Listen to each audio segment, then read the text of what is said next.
आज आ गया मैं खाटू श्याम दरबार पे। देख रहे हो ये पूरा यहाँ मेरी गाड़ी खड़ी है। मैं थोड़ा ड्रॉप आराम कर रहा हूँ, सता रहा हूँ और उसके बाद बाबा के दर्शन करूँगा जाके और आपको भी दर्शन कराऊँगा बाबा के।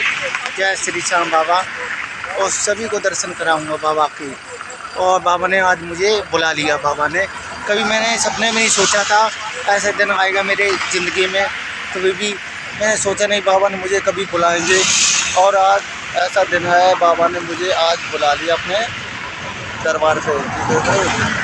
ये हाईवे पे खड़ा हूँ, गाड़ी खड़ी है मेरी और उसके बाद बाबा के दर्शन करूँगा, सभी को दर्शन कराऊँगा बाबा को।